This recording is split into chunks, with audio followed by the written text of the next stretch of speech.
I wonder what Mary had imagined for her life. Was she looking forward to settling down with Joseph? Or was she restless, eager to upend the injustice she saw all around? Whatever she had pictured for her future, I don't think it was this. Greetings, favored one. The Lord is with you. Often, when I hear this story of the Annunciation, my mind leaps ahead to the rest of the story. Yes, here we are. Here's the angel Gabriel, and then Mary will go to Elizabeth, and of course Joseph finds out, and then we're in that place of imagined familiarity, the whole host of angels filling the sky with shepherds and magi and a newborn baby. But of course, that's not actually where we are yet. And it's certainly not how Mary encountered this story.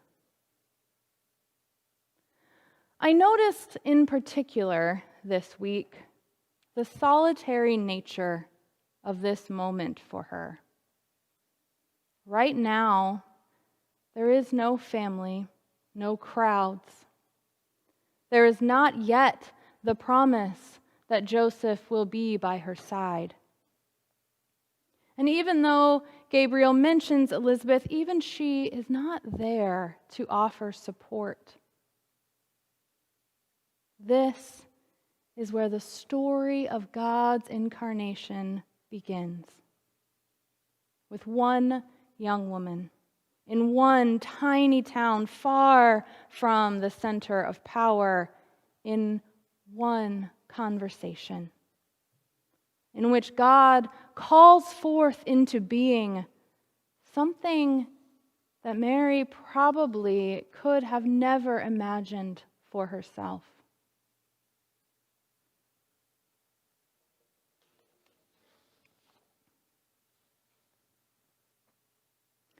A friend of mine told me about an email she received this week. One that she was stressed about opening because she pretty well knew what it contained. My friend is the rector of a church and had asked someone to step into a new leadership role, a big ask for a really important area of ministry in her congregation. As she began to scan the parishioners' response, it was basically what she'd expected. They were stressed, really exhausted by their day job, particularly with end-of-the-year crises. They'd had to take on more responsibilities at work due to COVID budget restrictions. They are struggling with the switch to doing everything online. It takes more time, feels like an even bigger burden, spilling beyond the normal workday into evenings and weekends. They are already anxious about how they'll stay on top of it all. Given all that, they said, they had laid awake in their bed the night before and prayed, "Here I am, Lord." And my friend read in that email, "I can't say I heard God calling in the night, but if you are calling, I'll trust that. So, with Mary, I'll say yes and add, with the Lord's help."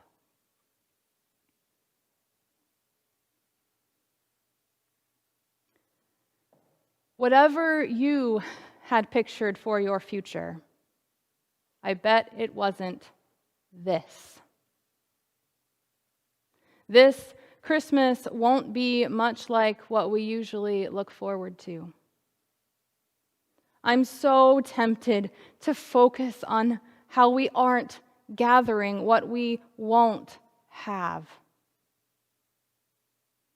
If I'm honest, some not actually very small part of me is afraid that Christmas won't be real this year.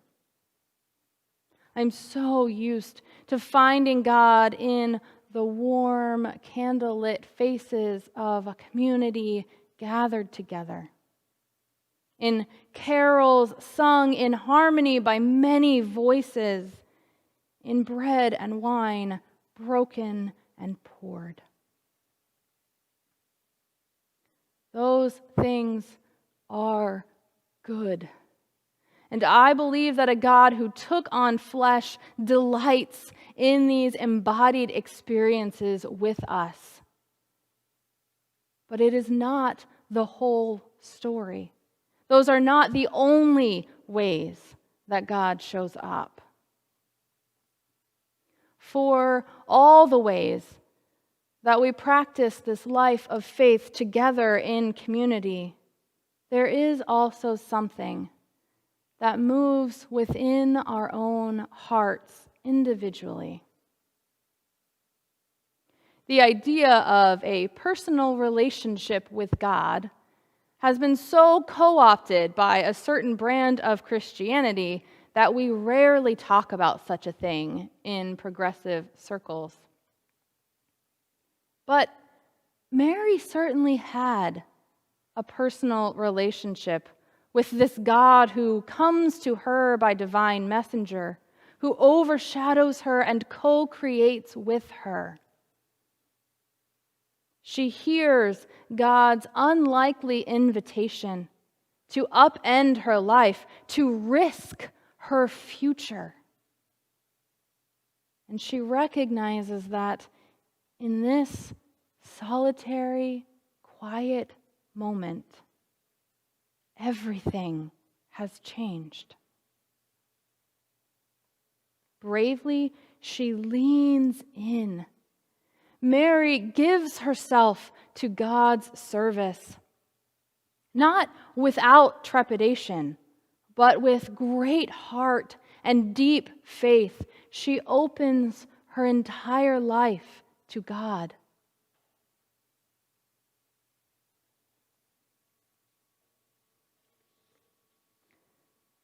My friend was in tears as she closed that email, grateful for the yes of this parishioner to help lead their community, and also recognizing the holy work that God is up to here. Even amid the stress and the burnout, even across the isolation, God is whispering, calling, using email and text as messengers of the divine. Greetings, favored one. The Lord is with you. Do not be afraid. Christ is coming among you. Nothing will be impossible with God. Even now, even in this time, before the story winds its way around the manger, new life is beginning. Hope, tiny and fragile, is planted. Even now, in this unknown length of time before we get to be gathered together ourselves in this space, the story of God is being manifest among us. Even now, God is calling, is entering our lives. I wonder what you had imagined you were called to do or be. What does that call look like now? What do you personally hear? From a voice still and small, or through someone's request of you? Maybe God is calling you to something entirely new, daunting, and scary. Maybe God is calling you deeper into aspects of your vocation that you would not have explored otherwise. Maybe God is calling forth something out of you, something you've never had time or energy or vision for before. Or maybe God is calling you simply to rest in the shadow of the Holy Spirit. Even if it feels impossible, what might happen if you choose to lean in, to trust the call?